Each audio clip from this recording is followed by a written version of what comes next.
بالله من الشيطان الرجيم بسم الله الرحمن الرحيم ونجيناه ولوطا إلى الأرض التي باركنا فيها للعالمين ووهبنا له إسحاق ويعقوب نافلة وكلا جعلنا صالحين وجعلناهم أئمة يهدون بأمرنا وأوحينا إليهم فعل الخيرات وإقام الصلاة وإيتاء الزكاة وكانوا لنا عابدين صدق الله العظيم. سورة الانبیاء آیت نمبر 71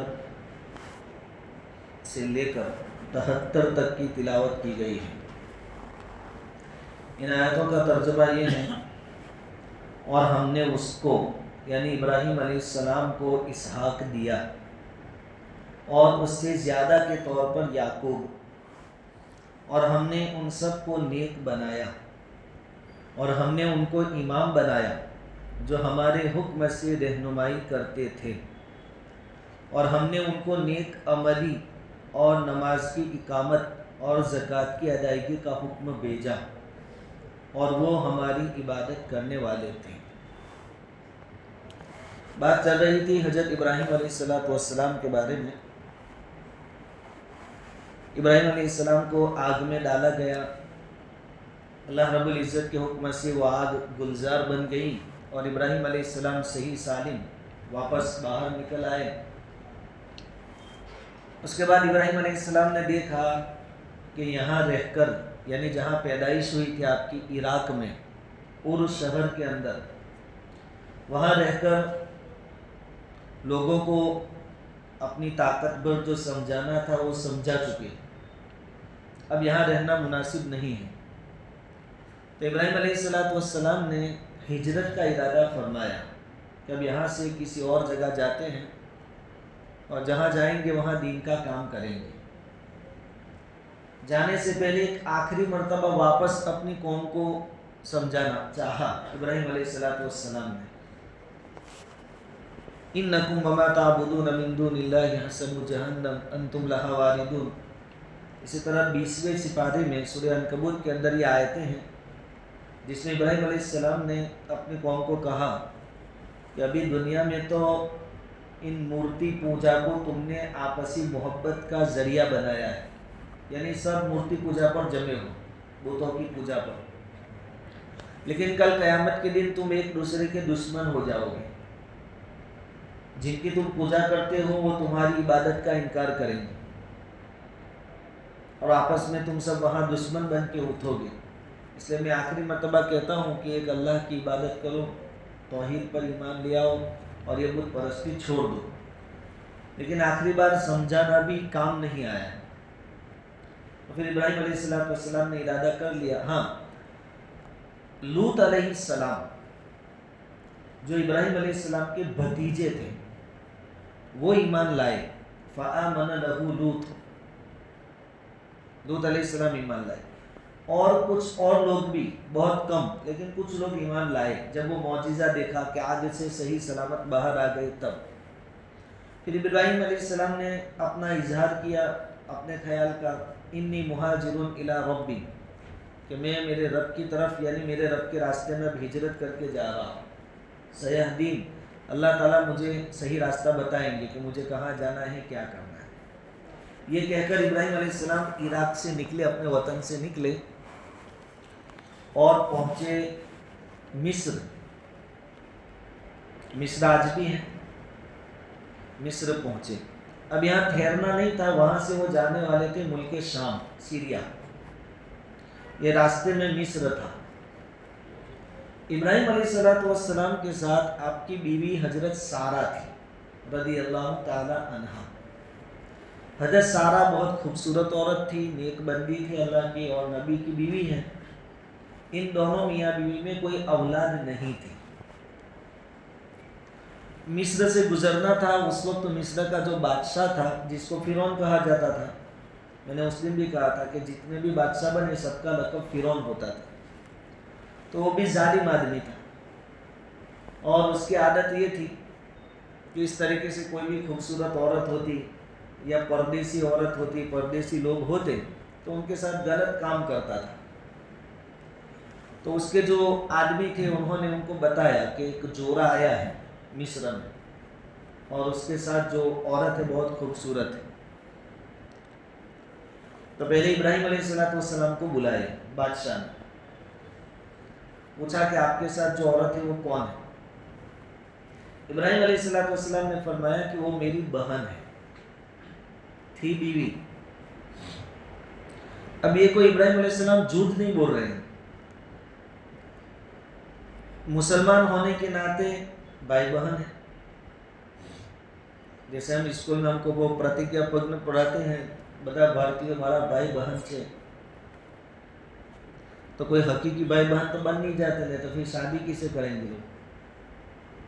تو کہا یہ دینی بہن ہے، تو دل میں یہ نیت تھی کہ میری بہن ہے لیکن دینی بہن تھی ان کی بیوی۔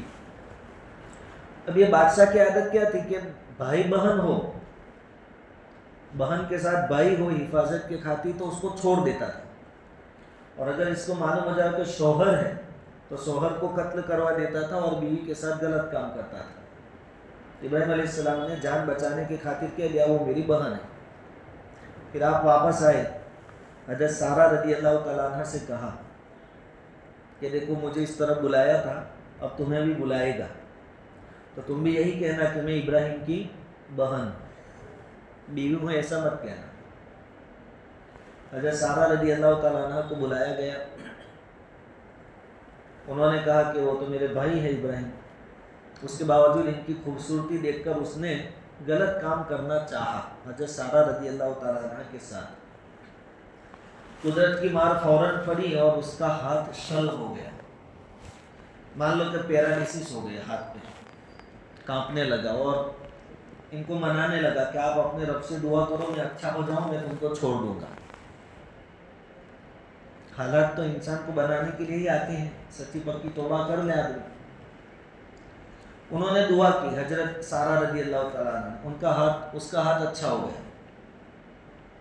لیکن جیسے بہت سارے لوگ اچھی بڑی بڑی بیماریوں میں مبتلا ہوتے ہیں، پھر اچھے ہو جاتے ہیں تو بھی پھر سدھرنے کا نام لیتے نہیں، ایسے کئی لوگ ملتے ہیں۔ واپس اس نے برا ارادہ کیا اور حضرت سارہ رضی اللہ تعالیٰ عنہ کی طرف بڑھنا چاہا، واپس اس کا ہاتھ شل ہو گیا۔ بخاری شریف کے اندر یہ روایت ہے۔ پھر وہ ان کو منانے لگا کہ آپ صحیح معنی میں اب میں آپ کو کچھ نہیں کروں گا، آپ دعا کرو میں اچھا ہو جاؤں بس۔ حضرت سارہ رضی اللہ تعالیٰ عنہ نے واپس اللہ تعالیٰ سے دعا کی، وہ اچھا ہو گیا۔ اب کے بعد اس نے کیا کیا کہ ان کو بہت سارے تحفے دیے حضرت سارہ رضی اللہ تعالیٰ عنہ، اور ان کو چھوڑ دیا، کیونکہ 2 مرتبہ اس کے اوپر بیت چکی۔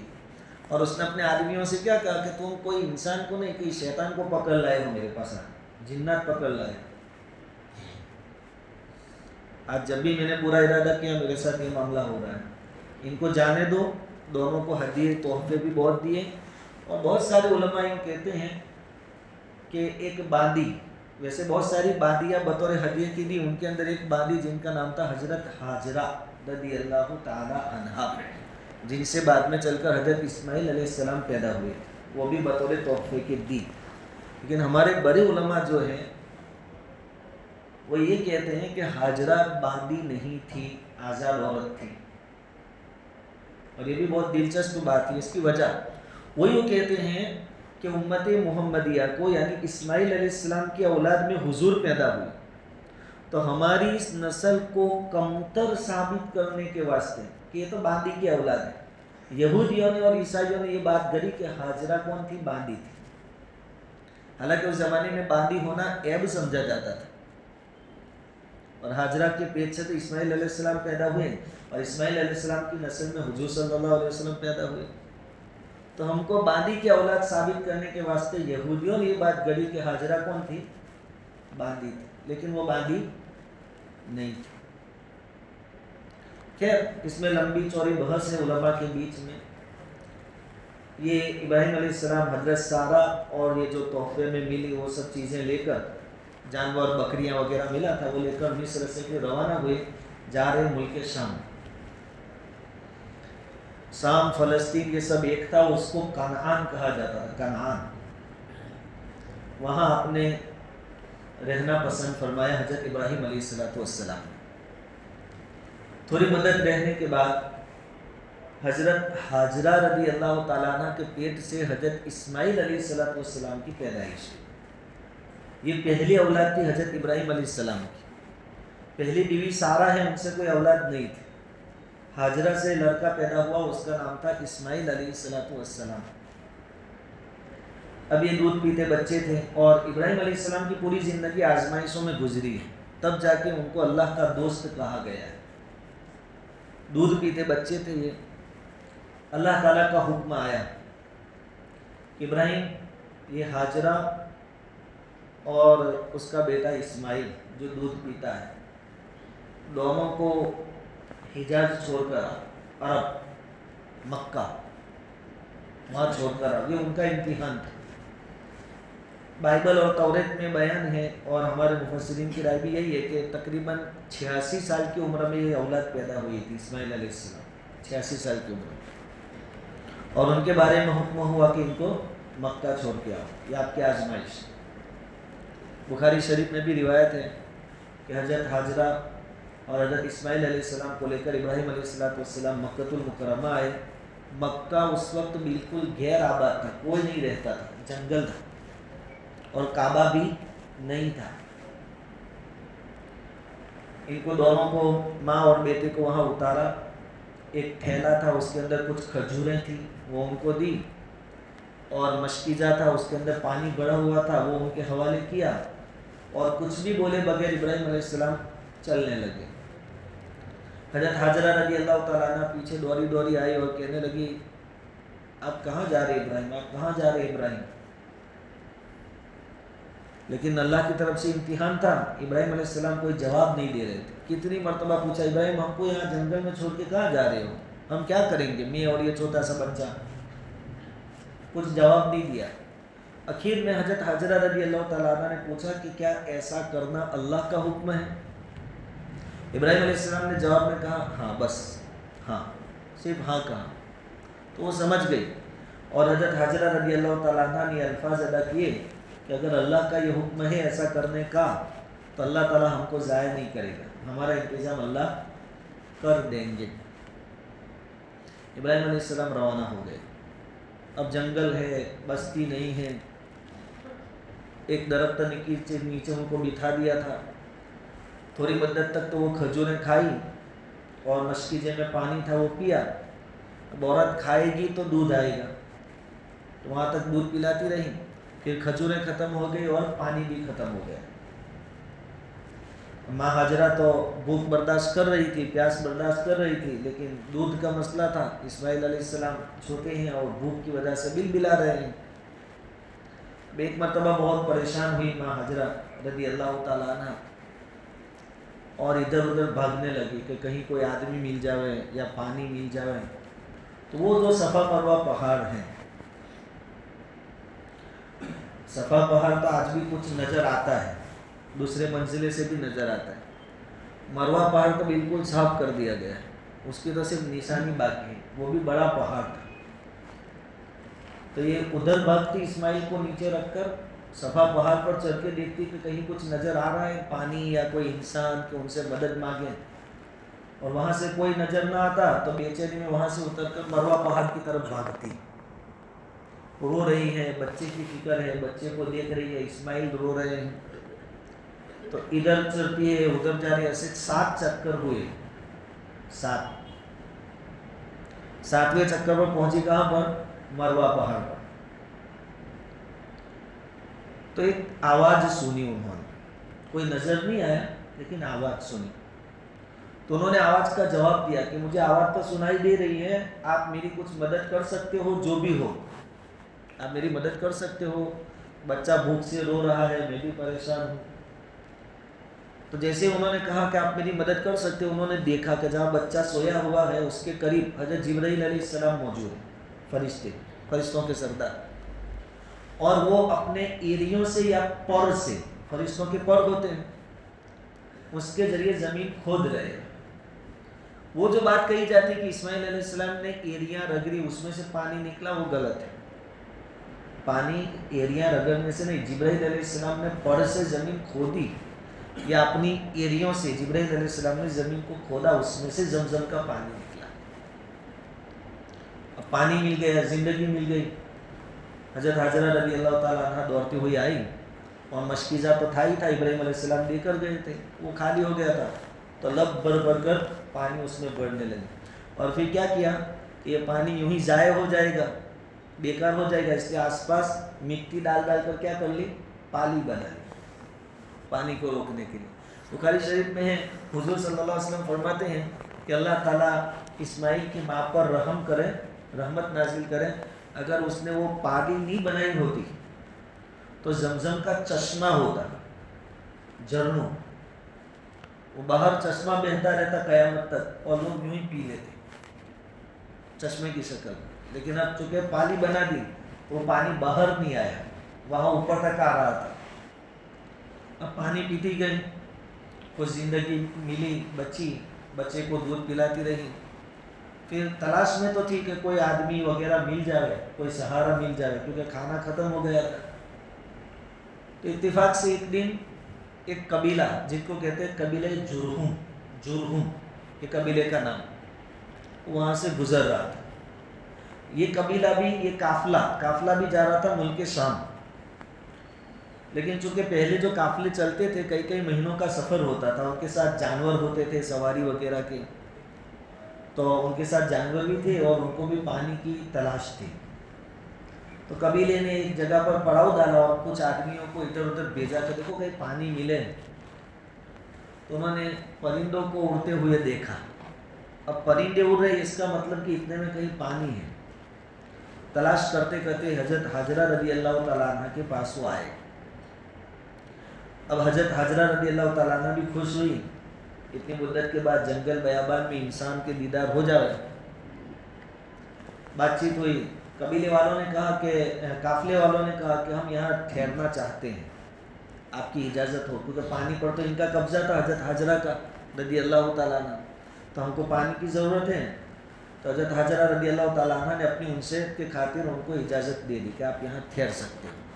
اس طریقے سے قبیلے جرہم وہاں آباد ہوا، اور چونکہ جانوروں کے لیے پانی کا مسئلہ تھا وہ حل ہو گیا، تو کافی مدت تک وہ قبیلہ ٹھہرا رہا. اچھا، جب ابراہیم علیہ السلام ماں اور بیٹے کو چھوڑ کر جا رہے تھے، تب انہوں نے، جب یہ دونوں ماں بیٹے دکھائی دینا بند ہو گئے، تب ایک پہاڑ کی آڑ میں جا کر اللہ تعالیٰ سے دعا کی تھی. ربنا انی اسکنت من ذریتی بواد غیر ذی زرع عند بیتک المحرم ربنا لیقیموا الصلاة فاجعل افئدة من الناس تهوی الیہم وارزقهم من الثمرات لعلهم یشکرون. کہ اللہ تیرے حکم پر اپنی بیوی اور بچے کو یہاں جنگل بیابان میں چھوڑ کے جا رہا ہوں، اس لیے لیقیموا الصلاة، تاکہ وہ نماز قائم کرے، یعنی تیری عبادت کرے. اب تو ان کے لیے کچھ بندوبست فرما دے، ان کی مدد فرما، لوگوں کے دل ان کی طرف مائل فرما. یہ دعا قبول ہوئی، قبیلہ جرہم وہاں آباد ہو گیا. ابراہیم علیہ السلام وقتاً فوقتاً ماں بیٹے کی ملاقات کے لیے آتے رہتے تھے. وہ رہتے تھے ملک شام، لیکن یہاں مکہ دونوں کی خبر انتر پوچھنے کے واسطے ابراہیم علیہ السلام تشریف لاتے رہتے تھے. اب وقت گزرتا گیا. ان سالوں میں ابراہیم علیہ السلام نے پورے علاقے کا دورہ کیا، آس پاس کی تمام بستیوں کا. ہر جگہ انہوں نے دیکھا کہ لوگ مورتی پوجا میں لگے ہوئے ہیں، سب کو دین کی دعوت دے رہے ہیں، سمجھا رہے ہیں. ادھر حضرت اسماعیل علیہ السلام بڑے ہوئے، تقریباً 13 سال کے ہو گئے، چلتے پھرتے اور مضبوط نوجوان جیسے نظر آنے لگے. 13 سال میں ابراہیم علیہ السلام کو اللہ تعالیٰ کی طرف سے ایک اور حکم ملا، آزمائش، اور وہ بھی خواب میں، کہ اپنے بیٹے کو کیا کرنا ہے، ذبح کرو. چونکہ واقعہ ہم بقرہ عید میں سنتے رہتے، اس لیے میں مختصراً آپ کو کہہ دیتا ہوں کہ اپنے بیٹے کو ذبح کرنا ہے. ابراہیم علیہ السلام ملک شام سے آئے واپس، بیٹے کے سامنے اپنے خواب کا تذکرہ کیا. بیٹا بھی تو نبی بننے والا تھا، کہا کہ میں تیار ہوں، آپ کو جو اللہ کی طرف سے حکم دیا گیا ہے آپ اس کو پورا کرو. یہ باپ اپنے بیٹے کو لے کر روانہ ہوئے، اپنی ماں سے تھوڑا دور کر دیا بیٹے کو، وَتَلَّهُ لِلْجَبِينِ، پیشانی کے بل اسماعیل علیہ السلام کو ابراہیم علیہ السلام نے لٹا دیا. چھری وغیرہ پہلے سے تیز کر لائے تھے اور بسم اللہ اللہ اکبر کہہ کر ابراہیم علیہ السلام نے تو چھری چلا دی تھی، لیکن اللہ رب العزت نے پھر اپنی قدرت کاملہ سے اسماعیل علیہ السلام کو بچا لیا اور آپ کی جگہ جنت سے ایک میدہ بھیجا گیا جبرائیل علیہ السلام کے ساتھ، اور اس میدے کی کیا کی گئی؟ قربانی کی گئی. ابراہیم علیہ السلام کی اس قربانی کی یاد میں ہم لوگ قربانی مناتے ہیں. اور حضرت حاجرہ نے جو چکر کاٹے تھے صفا مروہ کے، اس کی یاد میں حاجی اور عمرہ کرنے والے کیا کرتے ہیں؟ آج تو اے سی کے اندر ٹھنڈے ماحول میں چکر لگانے ہیں تو ابھی آدمی تھک جاتا ہے وہاں. تو حضرت حاجرہ پر کیا بیتی ہوگی اس زمانے میں؟ وہاں تو زندگی اور موت کا مسئلہ تھا اور کوئی نہیں تھا اس وقت. خیر، اس امتحان میں بھی ابراہیم علیہ السلام کامیاب ہو گئے. اللہ تعالیٰ نے خوشخبری سنائی کہ ابراہیم قد صدقت الرؤیا، آپ نے تو خواب سچ کر دکھایا، آپ کامیاب ہو گئے. اور اللہ تعالیٰ نے ایک اور اولاد کی خوشخبری بھی ابراہیم علیہ السلام کو دی. وبشرناہ باسحاق، کہ آپ کے وہاں ایک اور اولاد پیدا ہوگی، حضرت اسحاق علیہ السلام. اور یہ حضرت اسحاق علیہ السلام حضرت سارہ کے پیٹ سے پیدا ہوئے، جن کو پہلے اولاد نہیں تھی. اسماعیل بڑے ہیں، یاد رکھنا. اسحاق علیہ السلام چھوٹے ہیں، بعد میں پیدا ہوئے اسحاق علیہ السلام. اور اس وقت حضرت ابراہیم علیہ السلام کی عمر 100 سال کی تھی. اسماعیل کے وقت 86 سال کی تھی. اس کے 14 سال کے بعد حضرت اسحاق علیہ السلام پیدا ہوئے، اور وہ پیدا ہوئے پہلی بیوی حضرت سارہ سے. اور اسحاق علیہ السلام کی نسل میں انبیاء بنی اسرائیل سب پیدا ہوئے. بنو اسرائیل میں جتنے نبی آئے، اسحاق کے گھر پر یعقوب علیہ السلام پیدا ہوئے، یعقوب علیہ السلام کے وہاں یوسف علیہ السلام پیدا ہوئے، پھر آگے چل کر موسیٰ علیہ السلام، اور سب بنی اسرائیل کے نبی یہاں آئے اسحاق علیہ السلام کی نسل میں. اور اسحاق علیہ السلام کی نسل میں ہمارے نبی صلی اللہ علیہ وسلم آئے. اسحاق کی پیدائش ہوئی. اس کے بعد وقت گزرتا گیا، ابراہیم علیہ السلام دعوت دیتے رہے، مکہ آتے جاتے رہتے تھے. اسماعیل علیہ السلام اور ان کی والدہ حضرت حاجرہ یہ دونوں مکہ میں ہی بسے پھر. اور وہ جو قبیلہ جرہم تھا، ان کی ایک عورت کے ساتھ پھر وقت آنے پر اسماعیل علیہ السلام کا نکاح ہوا، شادی کر دی. چونکہ وہ قبیلہ وہاں آباد ہو چکا تھا، سب ساتھ میں رہ رہے تھے. اسماعیل علیہ السلام نوجوان ہوئے تو ان کی شادی کر دی. ایک مرتبہ ابراہیم علیہ السلام خیر خیریت پوچھنے کے واسطے آئے مکہ. اسماعیل علیہ السلام گھر پہ موجود نہیں تھے، تو گھر تشریف لے گئے. بہو سے پوچھا کہ اسماعیل کہاں ہیں؟ کہا کہ ہمارے واسطے روزی روٹی کی تلاش میں گئے ہیں. شکار کرتے تھے اسماعیل علیہ السلام، تیر اندازی بہت اچھی طرح جانتے تھے. ابراہیم علیہ السلام نے بہو سے پوچھا گھر میں کیا حال چال ہے، کیسا چل رہا ہے؟ تو عورت نے شکایت کر دی، بہت تنگی ہے، بہت پریشانی کے ساتھ ہم دن گزار رہے ہیں، جوں تو کر کے مہینہ پورا ہوتا ہے، جیسے ہماری عورتیں بولتی ہیں کہ آخری ہفتے میں تو کچھ بھی نہیں ہوتا ہے. ایسی شکایت تھوڑی کر دی. ابراہیم علیہ السلام نبی تھے، کہا ٹھیک ہے اسماعیل آوے تو کہنا کہ آپ کے والد صاحب آئے تھے، میرا سلام کہہ دینا، اور کہنا کہ گھر کی چوکھٹ کا دروازہ بدل دے، چوکھٹ کا دروازہ بدل دے، اتنا پیغام دے دینا. ابراہیم علیہ السلام واپس ملک شام کی طرف ریٹرن ہوئے. ادھر اسماعیل علیہ السلام گھر تشریف لائے واپس. بیوی نے کہا کہ کوئی بوڑھے میاں آئے تھے، آپ کو سلام کہہ کر گئے ہیں اور گھر کا حال چال پوچھا تھا. تو کہا کیا جواب دیا؟ کہ میں نے بتا دیا جو تھا وہ، کہ بہت تنگی میں ہیں ہم لوگ، اور ایک پیغام دے کر گئے ہیں کہ یوں کہا ہے کہ گھر کی چوکھٹ کا دروازہ بدل دینا. کہا کہ وہ میرے ابا تھے اور چوکھٹ کا دروازہ تم ہو. اور ان کے کہنے کا مطلب یہ تھا کہ تو نے ناشکری کی، اور نبی کی بیوی ناشکری کرے یہ تو بالکل مناسب نہیں. تو کہا تجھے طلاق دینے کا کہہ کر گئے ہیں، جا تجھے طلاق. تو اس بیوی کو اسماعیل علیہ السلام نے طلاق دے دی. پھر اسی قبیلے کی دوسری عورت سے شادی ہوئی، حضرت اسماعیل علیہ السلام. پھر اسی طرح ایک مرتبہ ابراہیم علیہ السلام واپس آئے. اس وقت بھی اسماعیل علیہ السلام گھر پر نہیں تھے، یہ بھی بخاری شریف کی روایت ہے. ابراہیم علیہ السلام نے گھر کا حال چال پوچھا، کیسی زندگی گزر رہی ہے پوچھا. یہ جو عورت تھی شکر گزار عورت تھی. کہا کہ اللہ کا شکر ہے